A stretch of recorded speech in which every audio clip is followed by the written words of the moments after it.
The question that I got was coming from a consultation that I actually did, where somebody was talking to me about being with somebody who was kind of not really putting them first because they had a lot of family obligations and family situations that were going on. And they felt like they would just kind of be put last on the list. And they were asking me basically, what do I do to kind of be in a better situation? Is this cool that this person is doing this?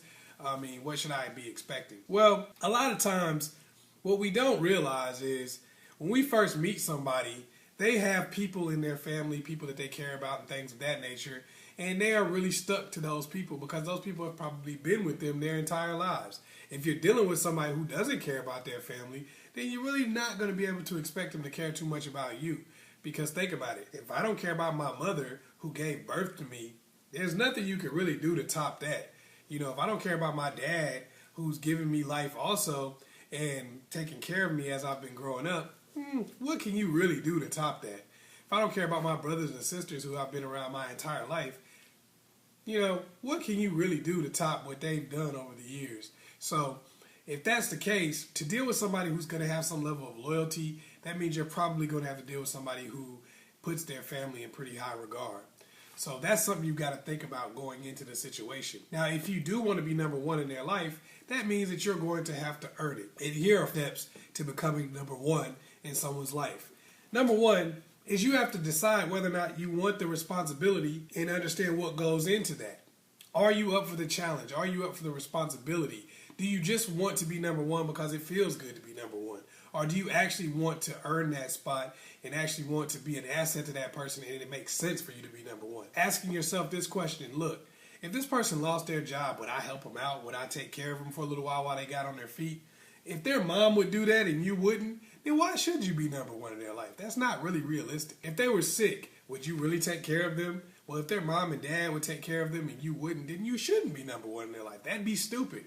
As I always say, for myself, I rank my allies based on what they're willing to do if I'm in a bad situation. Not just because they're the most attractive, that's stupid, or because they want to be number one in my life. I rank people based on what they're willing to do if I was in a bad situation. And people who do well in life generally do that. So if you're not willing to give the same amount that the family is, then you can't really expect to be number one. So ask yourself, am I willing to take on this responsibility that comes with being number one in somebody's life? Am I willing to be their number one ally? If not, you really can't expect to be number one in their life. Step number two to becoming number one in someone's life. State your intentions and make a real commitment. If you don't let that person know exactly what you're willing to do and what you feel like this is the new situation, I want to be with you forever, I want to get married to you, all of those things. If you're not willing to do that, if you're not willing to make that level of commitment and you don't state that to them, then they have no reason to start putting you first in their life. Why should they put you ahead of their friends that have been around them since they were young and have done things and have made somewhat of a vow to be around them for the rest of their lives? Why should they do that? Why should they put you ahead of their family members who are going to be there for the rest of their lives, or at least until the family member passes away? Why should they do that if you're not even willing to make a real commitment to be there with that person through thick and thin? And even if you guys break up, you're still going to have their best interest at heart. You have to remember, you probably will break up with this person at some point. Their mom, their dad, they're not going anywhere. So if you're not willing to still be a friend to this person or still be on their team and still make some of the same commitment, even in a breakup, then you really can't expect to be number one. It's really unrealistic. That's what marriage is really about, is saying we're going to be together forever. If you're a person that says, oh, we're going to get divorced or something like that, well, the fact that you would even think about that in any circumstances means that you're not a family member. No matter what my brother does to me, and he's done some stuff that really pissed me off, I can't divorce that fool. No matter what. I tried one time and then, it doesn't work that way. He's there forever. So you got to remember, unless you're making that type of a commitment, it would be silly for them to make you number one. Yes, the person's supposed to leave their home and leave their family and all that kind of stuff, but that's because marriages were supposed to last forever. They're not doing that anymore. And if you're not making that commitment, then you have to say, do I really think I should be ahead of people who are probably going to be his allies or her allies when we break up? So make that statement and really make that commitment. Really be real about it, making a commitment. The next thing is step up to the plate. Things are going to happen in this person's life. And if you want to be number one in their life, that means that you are going to have to be the go-to person when these things happen. If every time something happens they have to go to somebody else, why would you expect to be number one?